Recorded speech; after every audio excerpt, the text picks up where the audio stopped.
ಚಿಕ್ಕಮಗಳೂರು ಜಿಲ್ಲೆಯ ಕುರಿ-ಚಿಕ್ಕನಹಳ್ಳಿಯಲ್ಲಿ ನಡೆದ ಜೋಡೆತ್ತಿನ ಗಾಡಿ ಓಟದ ಸ್ಪರ್ಧೆ ಜನಮನ ಸೆಳೆಯಿತು. ವಿವಿಧ ಭಾಗಗಳಿಂದ ಆಗಮಿಸಿದ್ದ ಜೋಡಿ ಎತ್ತುಗಳು ಸ್ಪರ್ಧೆಯಲ್ಲಿ ಭಾಗವಹಿಸಿ ಗೆಲುವಿಗಾಗಿ ಸೆಣಸಾಡಿದವು. ಸ್ಪರ್ಧೆಯಲ್ಲಿ ಭಾಗವಹಿಸಿದ್ದ ಸ್ಪರ್ಧಿಗಳು ಗೆಲುವಿಗಾಗಿ ಹರಸಾಹಸಪಟ್ಟರು.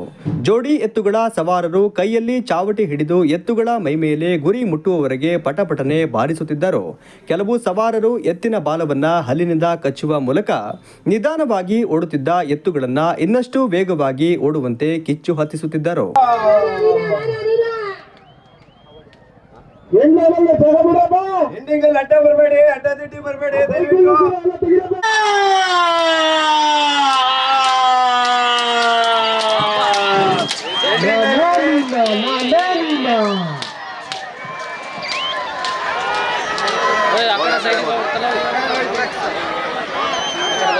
ಪ್ರೇಕ್ಷಕರು ಶಿಳ್ಳೆ ಹೊಡೆದು ಕೇಕೆ ಹಾಕುವ ಮೂಲಕ ಹುರಿದುಂಬಿಸುತ್ತಿದ್ದರು.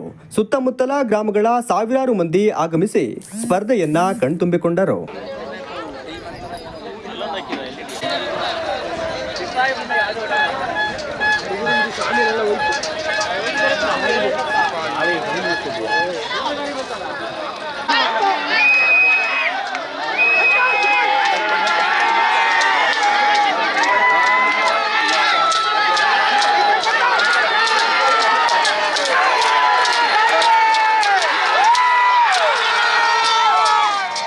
ಎತ್ತಿನ ಬಂಡಿಯ ಓಟದ ಸ್ಪರ್ಧೆ ಗ್ರಾಮೀಣ ಪ್ರದೇಶಗಳಲ್ಲಿ ನಡೆಯುವ ಸಾಂಪ್ರದಾಯಿಕ ಕ್ರೀಡೆಗಳಲ್ಲಿ ಒಂದಾಗಿದ್ದು, ಇದು ರೈತ ಸಮುದಾಯದ ಸಂಸ್ಕೃತಿ ಮತ್ತು ಎತ್ತುಗಳ ಶಕ್ತಿ ಸಾಮರ್ಥ್ಯವನ್ನ ಪ್ರತಿಬಿಂಬಿಸುವ ಕ್ರೀಡೆಯಾಗಿದೆ.